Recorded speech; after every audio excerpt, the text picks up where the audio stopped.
DC, and I just wanted to do like a product review that I'm actually proud of because this was created by a hobbyist who happens to be a hobbyist of color. So I'm really proud of that. As you know, I'm pro-black, so this product is called F-Aiptasia, and it stands for Frank's Aquarium product. As you can see right here, that's his like logo.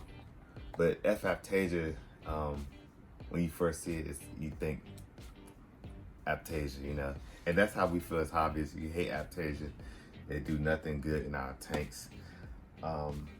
They're basically pests that grows very rapidly and stings other corals. So the key is to eliminate them. So it's different ways to eliminate Aiptasia.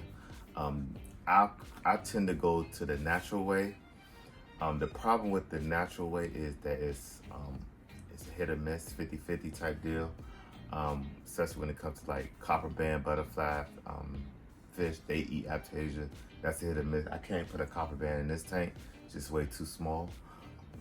You also have peppermint shrimp, which absolutely work depending on the species that you get. I was fortunate to get in my in the school tank, which I'll show some video footage of that. I put one peppermint shrimp in it and it took out all of the Aiptasia. Those are, like I said, hit or miss. Sometimes they may have a tendency to eat corals or different things that you don't want them to eat. I actually ordered Aiptasia eating peppermint shrimp from Algae Barn, put them in the tank and never seen them again. So I thought to myself, okay, what's another way to do it? You can use a Majano wand. It's basically a rod, and it's if you shoot the Aiptasia, it like electrocutes them or whatever. Those are like $150. I didn't want to go that route either. The other natural way of doing it, which I meant to say, was burglar nudibranchs. They're small little nudibranchs. You have to buy them in groups because they hunt together at night. I only have about 3 or 4 Aiptasia here, and for the price, I just thought that was like a waste of money. But those absolutely work, and they only eat Aiptasia. So once you run out, you have to basically relocate them to a tank that has Aiptasia. So I didn't want to go that route because I know I don't have another tank that have Aiptasia. They're basically starved to death, and it's like a $12 to $15 hit each burglar nudibranch. It had other products like Joe's Juice, Aiptasia X, different products, but this was featured on BRS TV, so I learned about it. And basically, it's like a Kalkwasser paste, but it turns into a hard crust. So basically, you cover the Aiptasia, and it's like a crust, and it basically just starves it out and dies. You can leave the crust in there after it dries up, and basically coralline algae will grow over it. For me, I don't want to see that white crust in my tank, so after like a week or 2, I'll just remove it. And it's perfectly safe, and I won't have no more Aiptasia. So I'm gonna stir this up. It comes with a stir stick. It comes with a syringe with a curved applicator and a straight applicator. For me, I think I will be using both because I have Aiptasias. It's just tucked away, and you really can't see them now. So the first thing I need to do is stir it up. I've been stirring this thing for about the last 5 to 10 minutes. And then you shake it. You turn off all the flow. The flow has to stay off for an hour, for a whole hour. So I'm gonna do that and then show you guys how I apply it. So, okay guys, I've stirred this thing up for about 5 minutes. It now says shake it up a lot. So I'm shaking it. Shaking it. Shaking it. Alright. I don't know how much it says shake it. It doesn't say a time limit. So it does say leave the power head. I turned all the power off for the power heads. So I turned off the 2 Neros. I turned off the return pumps. And I'm gonna leave those off for BRS recommends 40 minutes to be safe. I'm gonna have my lovely wife, who's holding the camera, turn it back on. It's just 2 switches on here. She can't get that wrong. I got full trust in her, and this is the wife tank, so I'm leaving it up to her. If she doesn't turn it off and turn it back on, all the fish will die. So it's like their lives rest in her hands. She does have class, so she's gonna have to remember this. I actually got some of this stuff on my hand. It's almost like a paint, like a dried up paint. So that's shaking up pretty good. They give you a syringe, almost like, you know, the doctor's syringe. And they give you 2 tips. That's what she said. Just a tip. So they give you 2 tips. And I think the straight tip will work for me first.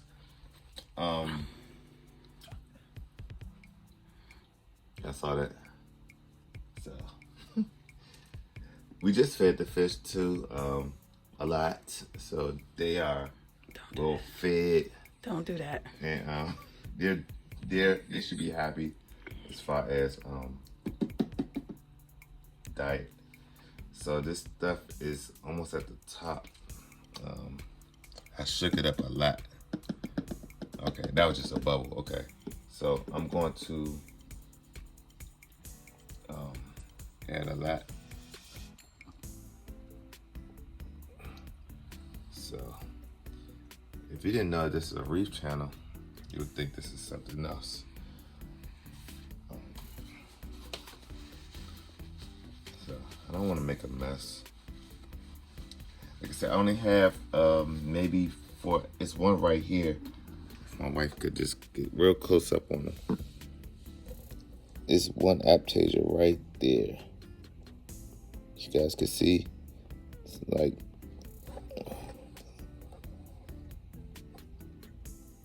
there you go, right there. So I'm looking to ask my wife to hold that camera right there, and that's gonna be the first. I think I should use the curve tip for that one because it's underneath like a frag. So I'm gonna use the curve tip first, and we're gonna paste them up. So the curve applicator is going on, and I'm going to show you guys in real time how we cover it up. So actually, I'm going to put on some gloves. I have some I found in my storage. Some gloves.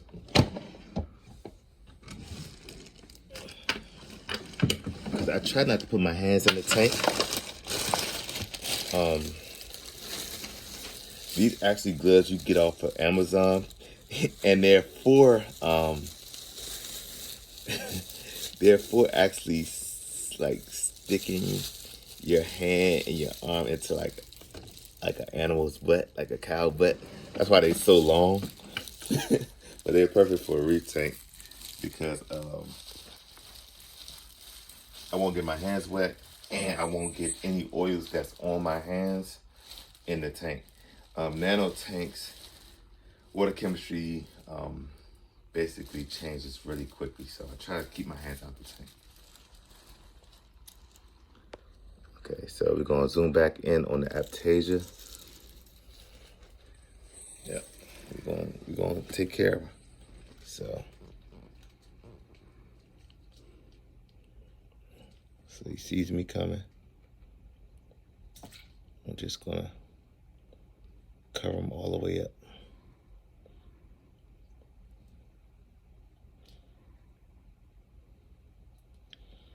And that's basically it. That's basically how you do it, right? So we have one more over here that I could see.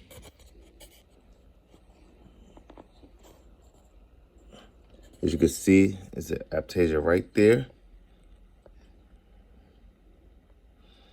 And we're gonna take care of him next.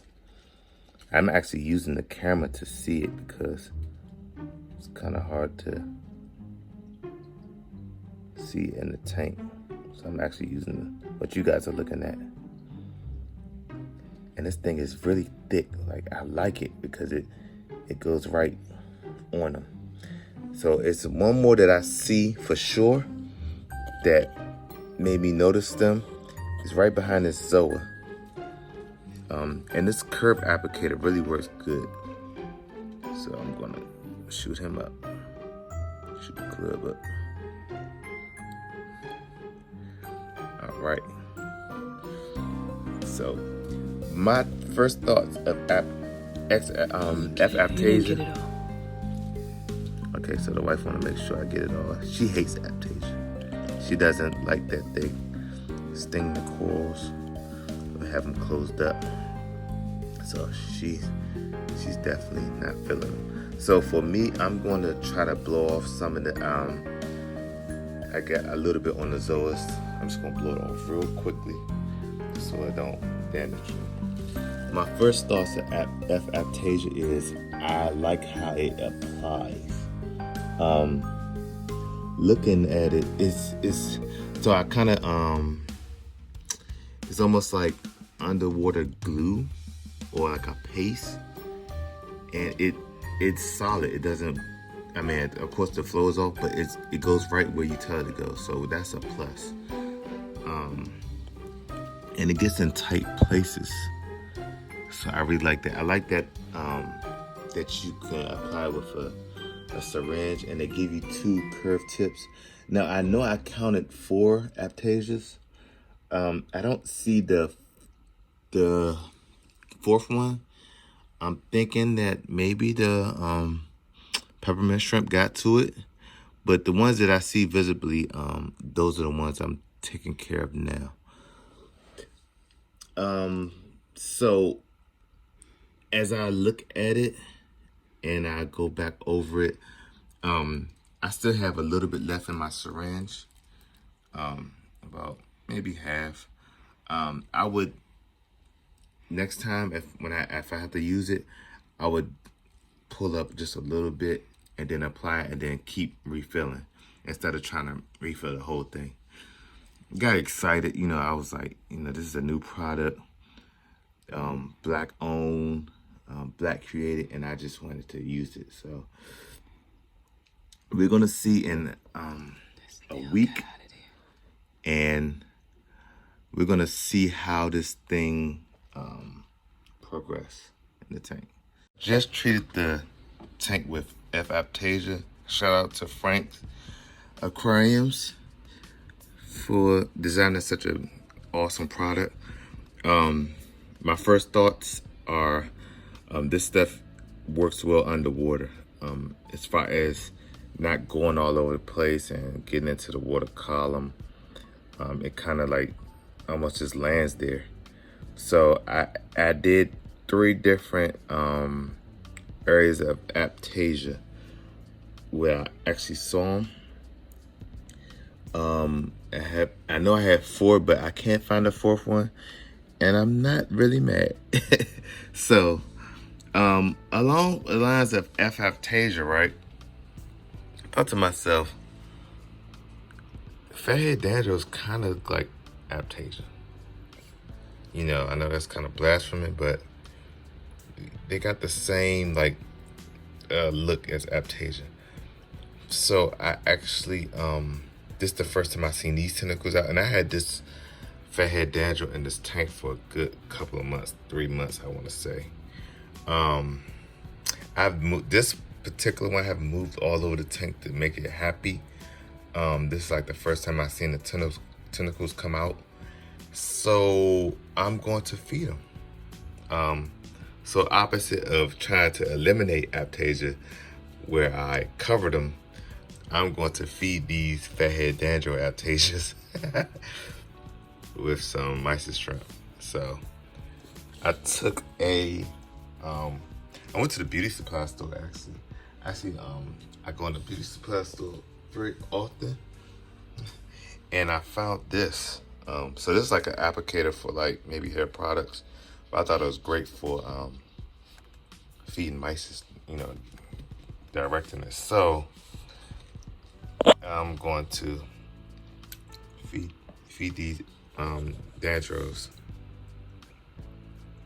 If I can get close enough, y'all guys can see it. So they really like mice's shrimp. As you can see, he caught a whole lot, and he should be pretty happy. And actually, as you can see on the sides of this dandro, it has like new hairs trying to sprout out. So I didn't really glue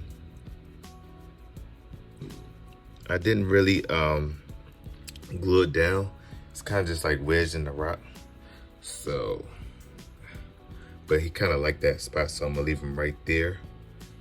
The second one, his tentacles are usually out.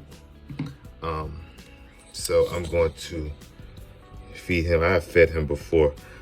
So they're supposed to get often feedings. Sorry for the misfocus. We're gonna squirt some mices in his direction. Also, let him eat. So, and while I'm at it, I wonder if my gold torch, this is a Dragon Soul gold torch. I wonder if they could take a couple feedings also. And this is that's the New York Knicks, I'm sorry. And this is the Dragon Soul. So I'm gonna squirt some mices into his mouth, which I'm pretty much all out now. And maybe some of the other corals can get some. So these, like this Lobo, I usually try to feed them at night. See, he got one. But the cleaner shrimp usually grabs it. But I have some pellets that I feed them. So yeah, I thought I'd just loop that into this video of the Aiptasias. I know it's it might seem weird, but they have the same type of tentacles as Aiptasia, but they're not. The Aiptasias are not desired. Fathead dandros are. So yeah. Actually, look at that. That's crazy. The mushrooms, these mushrooms actually caught some mices and started to close up. I'm going to start feeding the bounce. I don't want it to lose its, like, you know, texture as far as the, like, one big, I don't want a whole bunch of bubbles on it. I kind of want like the one big bubble. So I don't want to feed them often. And I'm hoping that me by feeding the gold torches, that they kind of like just take off. That's another guy I should have fed too, huh? I think I'm gonna start feeding them like the Polylabs, Reef, stuff like that. I have a lot of LPS in, so they basically like that kind of stuff. But yeah, just wanted to show you guys that too. So, peace.